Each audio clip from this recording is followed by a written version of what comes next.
Welcome to my channel Abhinav Singh biology. हम लोग अपने इस चैनल में कई सारे वीडियोस डालते रहते हैं जो एजुकेशनल वीडियोस होते हैं।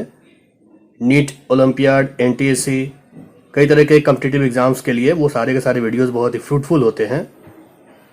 तो स्टार्ट करते हैं, अपने वीडियो को स्टार्ट करते हैं। Myself is Abhinav Singh. Today we have to discuss about human excretory system. First of all, what is human excretory system? Human excretory system आखिर होता क्या है, जिसे मानव उत्सर्जन तंत्र कहा जाता है? आखिर यह होता क्या है?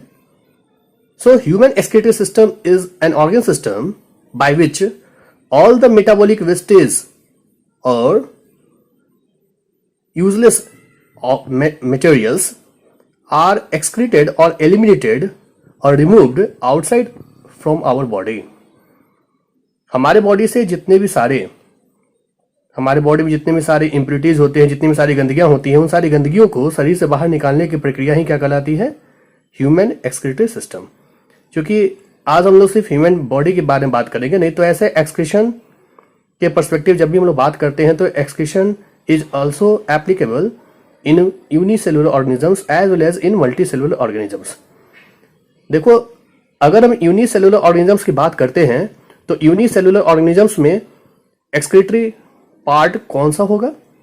तो चूंकि वह यूनिसेलुलर ऑर्गेनिज्म है इसलिए वह एक ही सेल से बना होगा, और अगर वह एक ही सेल से बना होगा तो उसमें जो आउटर मोस्ट जो मेम्ब्रेन है, जिसे सेल मेम्ब्रेन बोलते हैं, वही एक्सक्रीटरी पार्ट के रूप में वहां हेल्प करेगा, प्रोसेस करेगा। But when we are talking about multicellular organisms, तो जितने भी मल्टी सेलुलर ऑर्गेनिजम्स हैं, इसका मतलब उनके बॉडी में टिश्यूज का फॉर्मेशन हो चुका है, टिश्यू सिस्टम होंगे, ऑर्गन सिस्टम होंगे। जिस तरह से भी उनका बॉडी ऑर्गेनाइजेशन होगा, उस बॉडी ऑर्गेनाइजेशन या कॉम्प्लेक्सिटी के हिसाब से उनके बॉडी में भी एक्सक्रीटरी पार्ट्स या एक्सक्रीटरी ऑर्गन अवेलेबल होंगे। जैसे हम लोग अगर कॉकरोच के बारे में बात करें तो कॉकरोच के केस में स्पाइरिकल्स होते हैं, अर्थवर्म के केस में मॉइस्ट स्किन होते हैं। तो इस तरह से कई सारे, हर जितने भी सारे ऑर्गेनिजम्स हैं, उन सारे के सारे ऑर्गेनिजम्स के केस में अलग अलग तरह के एक्सक्रीटरी ऑर्गन्स वर्क करते हैं। लेकिन आज के टॉपिक में, चूंकि आज का हमारा टॉपिक ही ह्यूमन के से ही रिलेटेड है, इसलिए आज हम सिर्फ ह्यूमन बीइंग की बात करेंगे। So first of all, when we are talking about human excretory system, then who discovered human excretory system firstly in the world?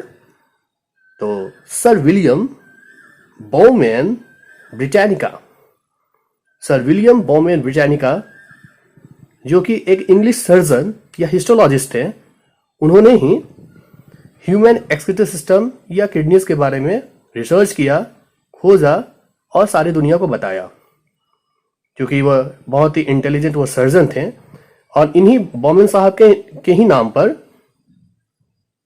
जब हम नेफ्रॉन का स्टडी करेंगे तो नेफ्रॉन का भी स्ट्रक्चर इन्होंने ही ढूंढा था। नेफ्रॉन क्या होता है वो हम आगे डिस्कस करेंगे। तो सबसे पहले किडनी के बारे में ये समझ में हमें आ गया कि चलो किडनी है या फिर ह्यूमन एक्सक्रीटरी सिस्टम की बात करें तो इन सब के बारे में सबसे पहले किसने बताया? तो ये बताया सर विलियम बॉमेन ब्रिटानिका। आप ये इमेज देख सकते हैं, ये सर विलियम ब्रिटानिका का इमेज है। तो इस तरह से थोड़ा हम आगे बढ़ते हैं। When we are talking about some excretory organs, और फर्स्ट ऑफ ऑल देखो, कई सारे स्टूडेंट्स ने कई सारे कंफ्यूजन भी अपने मतलब हमारे सामने प्रस्तुत किए हैं। जैसे कई सारे स्टूडेंट्स ये मानते हैं कि इजेशन और एक्सक्रीशन दोनों में डिफरेंस उतना नहीं है। लेकिन देखो, इजेशन से रिलेटेड जो वीडियो है वो मैंने डाल रखा है, ह्यूमन डाइजेस्टिव सिस्टम। क्योंकि हमने काफ़ी पहले एक वीडियो बनाया था ह्यूमन डाइजेस्टिव सिस्टम का, तो ह्यूमन डाइजेस्टिव सिस्टम से रिलेटेड जो वीडियो है तो उसका लिंक मैंने डिस्क्रिप्शन बॉक्स में दे रखा है, आप वहाँ से आप चेकआउट कर सकते हैं। तो अगर हम बात करें what is the difference between egestion and excretion, तो देखो, egestion is only the removal of undigested food materials or the fecal materials, whereas excretion is the process of removal of metabolic wastage. तो metabolic wastage की बात हम क्यों कर रहे हैं? आखिर मेटाबॉलिक वेस्टेज है क्या? तो those wastage which are useless and are formed during the process of metabolism are known as metabolic wastes. तो मेटाबॉलिज्म क्या होता है? तो देखो हमारे बॉडी में जितने भी बायोलॉजिकल फंक्शन होते हैं उन्हें मेटाबॉलिज्म कहते हैं, और वो मेटाबॉलिज्म दो तरह के हो सकते हैं, या तो एनाबॉलिज्म होगा कंस्ट्रक्टिव प्रोसेस, या फिर कैटाबॉलिज्म होगा डिस्ट्रक्टिव प्रोसेस. तो the summation of constructive and destructive processes inside our body is known as metabolism. तो ये जो मेटाबॉलिज्म जो हमारे बॉडी के अंदर चल रहा होता है, चाहे कंस्ट्रक्शन का काम हो या डिस्ट्रक्शन का काम हो, तो उस दौरान कई सारे यूजलेस मटेरियल्स भी फॉर्म हो जाते हैं, बच जाते हैं वेस्टेज के रूप में. तो उन मेटाबॉलिक वेस्टेज को हमारे बॉडी से बाहर निकालना बहुत जरूरी है, नहीं तो वो टॉक्सिक हो जाएंगे और हमारे कई सारे बॉडी ऑर्गन्स को डैमेज कर सकते हैं. हमारे बॉडी के लिए वो कहीं से भी यूजफुल नहीं है, इसलिए उनको हमारे बॉडी से बाहर निकालना अत्यंत आवश्यक हो जाता है. और तभी एक्सक्रीशन काम आता है. जिस तरह से अगर हम कोई भी चीज़ अगर हम परचेज करते हैं, जैसे मान लो कि हमने अगर मोटर बाइक परचेज किया हमने, तो मोटर बाइक का सर्विस सेंटर पर सर्विसिंग कराना पड़ता है ना, हर 3 महीने 4 महीने पर सर्विसिंग कराना पड़ता है. तो ठीक उसी तरीके से समझो जरा. तो आप ही सोचो कि अगर कोई भी व्यक्ति, कोई भी पर्सन जो है अगर 2-3 दिन 4 दिन 5 दिन 1 हफ्ते 10 दिन से अगर मान लो कि अगर वो बाथरूम नहीं जा पा रहा है या बाथरूम नहीं गया, तो उसके साथ क्या समस्या हो सकती है? अंदरूनी कई सारा कोहराम मच सकता है उसके शरीर के अंदर में. तो ये तो इसीलिए उस हर ह्यूमन बॉडी के सिस्टम को सर्विसिंग करना भी बहुत जरूरी है. इसलिए हमारे शरीर के लिए जो सर्विसिंग सिस्टम है वही बस समझो कि ह्यूमन एक्सक्रीटरी सिस्टम के रूप में है. तो देखो एक्सक्रीशन के बारे में ये समझ में आ गया कि ठीक है, हमारे शरीर के अंदर जितनी भी गंदगियां हैं उन सारी गंदगियों को शरीर से बाहर निकालना आवश्यक है, और इसलिए एक्सक्रीशन का एक इंपॉर्टेंस है. And such process is known as excretion. जब भी हम एक्सक्रीशन की बात करते हैं तो हमारे बॉडी में कई सारे एक्सक्रीटरी प्रोडक्ट्स भी हैं. देखो ह्यूमन एक्सक्रीटरी ऑर्गन्स के रूप में अगर हम बात करें, जो भी एक्सक्रीशन में जो भी यूज होते हैं उन्हें ह्यूमन एक्सक्रीटरी ऑर्गन्स कहेंगे. दिस में भी ये ह्यूमन एक्सक्रीटरी ऑर्गन्स हैं, या तो ये दो तरह के हो सकते हैं, या तो प्राइमरी एक्सक्रीटरी ऑर्गन्स होंगे, नहीं तो एसेसरी या एडिशनल एक्सक्रीटरी ऑर्गन्स होंगे. तो प्राइमरी एक्सक्रीटरी ऑर्गन्स के बारे में अगर हम बात करें, जो कि मेनली बहुत ज़्यादा इंपॉर्टेंट है, जो हमारे बॉडी में जितने भी इम्प्योरिटीज़ हैं उन सारी इम्प्योरिटीज़ को हमारे बॉडी से या मेटाबॉलिक वेस्टेज को हमारे बॉडी से बाहर करते हैं, तो उसके लिए there are mainly 4 primary excretory organs. These may be a pair of kidneys, a pair of ureters, a urinary bladder and a urethra. But there are some additional or accessory excretory organs also inside our body. जैसे कौन कौन से हो सकते हैं जो हमारे body के लिए एडिशनल या एसेसरी एक्सक्रीटरी ऑर्गन्स हैं? स्किन हो सकता है, क्योंकि आप ही जरा सोचो स्किन से भी हमारे बॉडी में कई सारे समझो कि वेस्टेज हैं जो कि हमारे बॉडी से बाहर निकलते हैं स्किन के थ्रू. जैसे स्किन में कई सारे सीबेसियस ग्लैंड्स होते हैं, वैक्स ग्लैंड्स होते हैं, स्किन के सरफेस पर ही ऑयल ग्लैंड्स होते हैं, स्किन के सरफेस पर ही स्वेट ग्लैंड्स होते हैं. तो स्वेट ग्लैंड से मान लो स्वेट निकल रहा है, स्वेट निकल रहा है, उसमें बहुत सारे वाटर और सॉल्ट्स निकलते हैं उसके थ्रू. तो वो क्या है? वो वेस्टेज है जो हमारे बॉडी से निकल रहा है. तो यहाँ पर भी स्किन इस तरह से एक एक्सक्रीटरी ऑर्गन के रूप में काम कर रहा है, और एक्सक्रीटरी प्रोडक्ट के रूप में वहां पर वो स्वेट को हम एक्सक्रीटरी प्रोडक्ट के रूप में एज्यूम कर सकते हैं. उसी तरह से लीवर के बारे में बात करो तो लीवर क्या है? जैसे आप जानते हैं कि जिस तरह से skin is the largest organ found inside our body, उसी तरह से liver is the largest organ और लार्जेस्ट एक्सोक्राइन ऑर्गन और exocrine gland found inside our body. हमारे बॉडी में सबसे बड़ा एक्सोक्राइन ग्लैंड कौन है? तो लीवर है. लीवर से क्या रिलीज होता है? तो बाइल जूस रिलीज होता है. बाइल के कई बार क्या होता है, इस बाइल के थ्रू या बाइल में ही कई सारे एक्सेसिव जो वेस्टेज होते हैं वो भी इसके थ्रू बाहर रिलीज होते रहते हैं. तो ये जो एक्सेसिव जो बाइल है, यह भी यहाँ पर एक एक्सक्रीटरी प्रोडक्ट के रूप में काम कर रहा है, और वह लीवर से वो बाहर रिलीज हो रहा है. ठीक है, तो यहाँ पर भी लीवर इस तरह से एक एक्सक्रीटरी ऑर्गन के रूप में काम कर सकता है, और यहाँ पर बाइल जो हुआ, जो एक्सेस बाइल हुआ, वो एक एक्सक्रीटरी प्रोडक्ट के रूप में हम यहाँ मान कर चलेंगे. ठीक उसी तरह से हमारे बॉडी में कई और भी ऑर्गन्स हैं. जैसे हमारे ईयर से कई सारे आप देखेंगे तो ईयर से भी कई सारे डर्ट्स निकलते हैं, नोज से भी कई सारे डर्ट्स निकलते हैं. हमारे बॉडी में आप गौर करोगे तो लार्ज इंटेस्टाइन का जो एनस पार्ट है उसके थ्रू भी अनडाइजेस्टेड फूड निकलता है। Of course egestion is a part of excretion, egestion is a part of excretion also. ठीक है, कई सारे लोगों को इसमें बहुत ज्यादा कंफ्यूजन होता है। देखो सिंपल सा फंडा है, एक्सक्रीशन का मतलब है हमारे बॉडी में जितने भी तरह के वेस्टेज हैं वो हमारे शरीर से बाहर निकल रहे हैं, वो एक्सक्रीशन के अंतर्गत आएंगे। जबकि इजेशन जो है वो सिर्फ न्यूट्रिशन का एक पार्ट है, न्यूट्रिशन का एक लास्ट स्टेप है जिसमें अनडाइजेस्टेड फूड बाहर निकलता है। फिर भी वो अनडाइजेस्टेड फूड एक टॉक्सिक सब्सटेंस हुआ ना, मेटाबॉलिक वेस्ट हुआ ना, इसलिए वो भी बाहर निकल रहा है। तो इजेशन भी एक तरह से एक्सक्रीशन का ही एक पार्ट माना जा सकता है।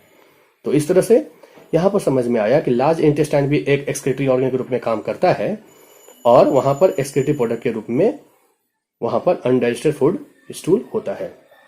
ठीक उसी तरह से लंग्स के बारे में सभी लोग ये जानते हैं कि lungs is a popular primary respiratory organ. लेकिन आपको यह जानकर कतई आश्चर्य नहीं होना चाहिए कि lungs is also behaving sometimes as an excretory organ. यह लंग्स भी एक एक्सक्रीटरी ऑर्गन के रूप में काम करता है, क्योंकि अगर हम लंग्स के ब्रीदिंग प्रोसेस के अंतर्गत अगर हम एक्सहेलेशन की बात करते हैं तो हम लोग क्या एक्सहेल करते हैं, carbon dioxide. And carbon dioxide is not a useful gas for us, carbon dioxide is a harmful gas to us. तो हमारे बॉडी के लिए कार्बन डाइऑक्साइड एक मेटाबॉलिक वेस्ट की तरह है और इसलिए उसका भी शरीर से बाहर निकलना जरूरी है। और वहां पर शरीर से बाहर निकालने का काम कौन करेगा, एक्सहेलेशन प्रोसेस के थ्रू लंग्स करेगा। इसलिए lungs is also behaving as an excretory organ. And for the case of lungs, carbon dioxide is also an example of excretory product. तो एक्सक्रीटरी प्रोडक्ट के रूप में स्वेट हो सकता है, बाइल, एक्सेस बाइल हो सकता है, या आपको कार्बन डाइऑक्साइड हो सकता है, एक्सेसिव ऑयल हो सकते हैं। तो इस तरह से कई सारे एक्सक्रीटरी प्रोडक्ट्स होंगे जो भी किसी भी माध्यम से हमारे शरीर से जो भी मेटाबॉलिक वेस्ट बाहर निकलते हैं वो सारे के सारे एक्सक्रीटरी प्रोडक्ट के रूप में काउंट किए जाएंगे। ठीक इसी तरह से हमारे बॉडी में नेल्स या हेयर्स भी हैं, वो भी एक्सक्रीटरी प्रोडक्ट के रूप में, एक्सक्रीटरी ऑर्गन के रूप में वहां काम करते हैं। तो इस तरह से काफी सारे एडिशनल या फिर एसेसरी एक्सक्रीटरी ऑर्गन्स भी होते हैं। अब हम थोड़ा सा यह समझने की कोशिश करेंगे कि आखिर ह्यूमन एक्सक्रीटरी सिस्टम का मेन फंडा है क्या। ठीक है, तो ह्यूमन एक्सक्रीटरी सिस्टम में मेनली हम प्राइमरी एक्सक्रीटरी ऑर्गन्स के बारे में आज हम अभी बात करेंगे। ठीक है, नेक्स्ट वीडियो में हम नेफ्रॉन्स के बारे में बात करेंगे। तो फिलहाल के लिए अभी हम ह्यूमन एक्सक्रीटरी सिस्टम का यहाँ पर एक डायग्राम यहाँ पर मेंशन किया गया है। जब ह्यूमन एक्सक्रीटरी सिस्टम के डायग्राम पर जब हम गौर करते हैं तो human excretory system constitutes various organs. ये एक्सक्रीटरी ऑर्गन्स कौन कौन से हैं, मेनली 4 एक्सक्रीटरी ऑर्गन्स हैं। कौन कौन से, ये 4 प्राइमरी एक्सक्रीटरी ऑर्गन्स हैं। ह्यूमन एक्सक्रीटरी सिस्टम की जब भी हम बात करते हैं तो यह इमेज, यह डायग्राम आपको एकदम मेमोराइज कर लेना है। आप गौर से देखिए इस डायग्राम को। इस डायग्राम में आपको क्या दिख रहा है, तो इस डायग्राम में आपको 2 किडनी दिख रहा है। ये दोनों किडनी से पाइप की तरह स्ट्रक्चर जो नीचे की ओर जा रहा है, जिसे हम यूरेटर कहते हैं। इसे यूरेटर या यूरिनरी पैसेज या यूरिनरी डक्ट भी कहा जाता है। इस यूरेटर के थ्रू यूरिन पास होता है और फिर नीचे जाकर वह यूरिनरी ब्लैडर में स्टोर हो जाता है।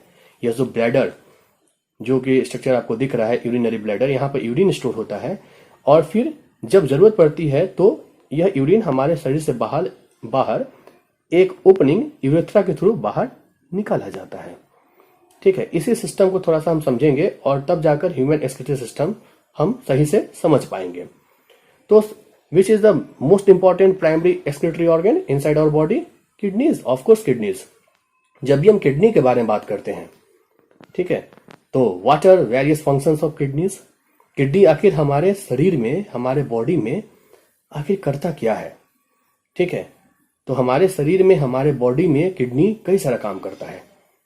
These are various functions of kidneys. कौन कौन से वेरियस फंक्शंस हो सकते हैं, यहाँ पर नीचे में यहाँ पर दिखाया भी गया है कौन कौन से वेरियस फंक्शंस हैं किडनी के। तो the most important function of human kidneys are the ultrafiltration of blood, the urine formation, osmoregulation, pH balance, regulation of our body temperature, that is also known as homeostasis, and of course the blood pressure maintenance, even vitamin D formation also. जान लो kidney का बहुत ही important role है vitamin D के formation के लिए, ठीक है। तो बहुत यूनिक बात है। तो किडनी हमारे बॉडी के लिए बहुत ही ज़्यादा इंपॉर्टेंट है। अगर हम एक किडनी की जब भी हम बात कर रहे हैं तो सबसे पहले जान लें कि how much is the average weight of kidneys inside our body. हमारे बॉडी में आखिर ये जो किडनी है इसका एवरेज वेट होता क्या है। तो देखो, the average weight of a left kidney is 152 gram, whereas the average weight of right kidney is 141 gram. इससे यह तय होता है कि left kidney is heavier as compare to the right kidney. और एक चीज और जान लो, राइट किडनी का लोकेशन स्लाइटली लोअर होता है। राइट किडनी हल्का नीचे की ओर होता है। यह जो राइट किडनी होता है हल्का नीचे की ओर इसलिए होता है क्योंकि जस्ट इसके ऊपर में लीवर प्रेजेंट होता है, ठीक है। अगर किडनी के लेंथ की अगर हम बात करें तो the length of the left kidney is approximately 11.2 centimeter, whereas the length of a right kidney is approximately 10.9 centimeter। इससे यह भी तय हो जाता है कि left kidney is also bigger in size as compare to the right kidney. तो इस तरह से किडनी के एक लेंथ के बारे में हम लोगों ने समझा, इसके वेट के बारे में समझा। अब यह जो ह्यूमन किडनी का लोकेशन एक्यूरेटली हमारे बॉडी में किधर है, तो आप इस इमेज को देख सकते हैं। यहाँ पर हम लोग देख पा रहे हैं कि ह्यूमन बॉडी में आखिर हमारे किडनी का लोकेशन होता किधर है। तो human kidneys are located posteriorly inside our body and it is located at the either sides of the vertebral column। हमारे बॉडी में बैक साइड में जो वर्टिब्रल कॉलम होता है तो उसमें एब्डोमिनल कैविटी में दोनों साइड में वर्टिब्रल कॉलम या स्पाइन्स के दोनों तरफ जो है ये लेफ्ट और राइट किडनी प्रेजेंट होता है, अवेलेबल होता है। तो इस तरीके से हमने इस इमेज के थ्रू यह समझ लिया कि ह्यूमन किडनी का लोकेशन हमारे बॉडी में किस तरह से होता है। अब किडनी के फंक्शन भी हम समझ चुके हैं। अब किडनी के शेप के बारे में बात करें, देखो इसका कलर कैसा होता है। ह्यूमन किडनी अगर आप एक मेडिकल स्टूडेंट हो जाएंगे तो आपको मेडिकल कॉलेज में आपको जब भी पोस्टमार्टम करने का मौका मिलेगा या फिर ऐसे भी आपको प्रैक्टिकल करने का मौका मिलेगा तो देखेंगे the colour of the human kidney is slightly pinkish brown, ठीक है। और ह्यूमन किडनी जो होता है, यह किडनी के बारे में जब भी हम बात कर रहे हैं तो kidney is of course a very much important organ inside our body so that it is protected by a membrane which is known a capsule. Kidney capsule से घिरा होता है, प्रोटेक्टिव मेम्ब्रेन से घिरा होता है। किडनी के अंदर में जो अपर पार्ट होता है उसे रीनल कॉर्टेक्स कहा जाता है और किडनी के का जो इनर मोस्ट पार्ट होता है उसे रीनल मेडुला कहते हैं। इस मेडुला के लोकेशन में अगर आप किडनी के इस इमेज को देखिए, यहाँ पर आपको रीनल कॉर्टेक्स, रीनल मेडुला भी नजर आएगा और किडनी के अंदर में जो कई सारे पिरामिडल स्ट्रक्चर्स प्रेजेंट होते हैं, these are known as renal pyramids. The average count of renal pyramids in each and every kidney is approximately 15 to 18। 15 से 18 रीनल पिरामिड्स हर किडनी में प्रेजेंट होते हैं। और जान लो किडनी जो भी काम करता है वो नेफ्रॉन्स की बदौलत करता है। आखिर नेफ्रॉन होता क्या है, तो nephrons are the structural and functional unit of kidneys. हर किडनी में अबाउट 1 मिलियन नेफ्रॉन प्रेजेंट होते हैं। इस तरीके से आप गौर करोगे तो किडनी वही सारा काम कर रहा है जो नेफ्रॉन्स को करके दे रहा है। हमने जितना भी फंक्शन किडनी का बताया वो सारा का सारा फंक्शन नेफ्रॉन्स का भी है, ठीक है। तो हमारे बॉडी में वाटर और सॉल्ट को बैलेंस करना या मिनरल्स को बैलेंस करना, इलेक्ट्रोलाइट्स को बैलेंस करना, वाटर लेवल को बैलेंस करना, पीएच का कंसंट्रेशन बैलेंस करना, एसिडिक बेसिक लेवल बैलेंस करना, इवन यहाँ तक कि यूरिन का फॉर्मेशन करना, ठीक है। ब्लड का जो टेम्परेचर है, बॉडी का जो टेम्परेचर है, तो ये सारा चीज़ किडनी की वजह से ही हो पाता है, ठीक है। और किडनी जब भी खराब हो जाता है तो आर्टिफिशियल किडनी कैसे काम करता है ये हम लोग अगले वीडियो में जानेंगे। फिलहाल के लिए बस इतना समझो कि अच्छा ये समझ में आया कि चलो किडनी का मेन काम हुआ यूरिन बना। Urine is formed by the ultrafiltration of blood. अब ब्लड का अल्ट्राफिल्ट्रेशन हो गया और किडनी में ब्लड के अल्ट्रा फिल्ट्रेशन के फलस्वरूप क्या बना, यूरिन बना। ठीक है, अब यह यूरिन जो है किडनी में बनने के बाद फिर यह किडनी के नीचे वाले ऑर्गन में जाएगा। नीचे वाला ऑर्गन जो आपको पाइप की तरह स्ट्रक्चर जो दिख रहा है और जिसे यूरेटर कहते हैं, इस यूरेटर के थ्रू यूरिन पास होगा बनने के बाद। ठीक है, और यह यूरेटर जो किडनी से जुड़ा होता है वो हाइलम जॉइंट पर जुड़ा होता है, और इस यूरेटर का जो अपर पार्ट जो कि स्वोलन होता है, जो कि किडनी में जाकर फिट हो रहा है, उसे पेल्विस कहा जाता है या रीनल पेल्विस कहते हैं।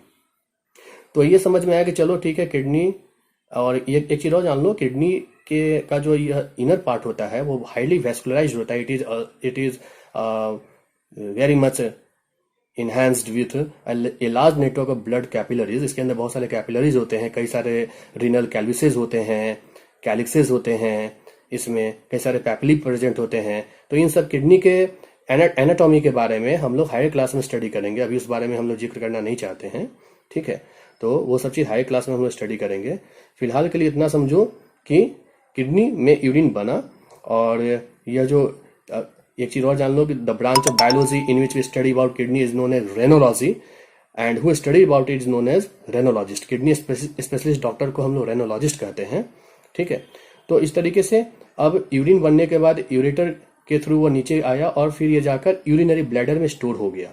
यह जो यूरिनरी ब्लैडर है, it is made up of transitional epithelium. यह ट्रांजिशनल इपिथेलियल टिश्यू से बना होता है, and this is also a muscular organ, and this urinary bladder is made up of voluntary muscles। voluntary muscles है, इसलिए जब हमें जरूरत महसूस होती है तभी जाकर हम यूरिनरी ब्लैडर के बाद, यूरिनरी ब्लैडर का जो अपर पार्ट होता है उसे बॉडी कहा जाता है, और यूरिनरी ब्लैडर का जो लोअर पार्ट है उसे नेक कहते हैं, और यह जो नेक पार्ट है यह जाकर नीचे खुलता है यूरेथ्रा में। ठीक है, यूरिनरी ब्लैडर के ऊपर जो यूरेटर के बारे में हमने जाना था, उसका एक एवरेज लेंथ जो है 25 to 30 सेंटीमीटर होता है। और यूरिनरी ब्लैडर में कितना यूरिन स्टोर हो सकता है, what is the function of urinary bladder? तो यूरिनरी ब्लैडर का फंक्शन क्या है? The function of the urinary bladder is only to store urine. ठीक है, how much amount of the urine is stored within urinary bladder? 300 ml to 800 ml of urine can be stored within urinary bladder, and it may vary from person to person। ठीक है, तो हर person के capacity के अनुसार से इतना amount urine stored होता है लगभग। ठीक है, और फिर यूरिन जब बाहर एक्सपेल करना होता है, जब हमें महसूस होता है, ठीक है, तो जब हमारा सेंट्रल नर्वस सिस्टम गाइड करता है हमें, तो फिर यूरेथ्रा जो कि एक ओपनिंग है, उसके थ्रू हम यूरिन को बाहर रिलीज करते हैं। ठीक है, and the process of removal of urine is known as micturition. उसे मिक्चुरेशन कहा जाता है। ठीक है, यह जो यूरेथ्रा है, यूरेथ्रल ओपनिंग, ये मेल में बड़ा होता है as compare to the female. Female में बस ये 4 सेंटीमीटर लॉन्ग होता है यूरेथ्रा, जबकि मेल में ये 20 सेंटीमीटर लॉन्ग तक रेंज होता है, ये ज़्यादा बड़ा होता है। ठीक है, तो इसलिए फीमेल्स में यूरिनल जो प्रॉब्लम है, इन्फेक्शन है, वो ज़्यादा देखे जाते हैं। ठीक है, तो इस तरीके से यहाँ पर हमने एक ह्यूमन एक्सक्रीटरी सिस्टम के बारे में एक सिंपल सा जो एक जनरल स्टडी हो सकता है वो हमने करने की कोशिश की है। ठीक है, so this is the end of our topic. Thank you very much for watching this video.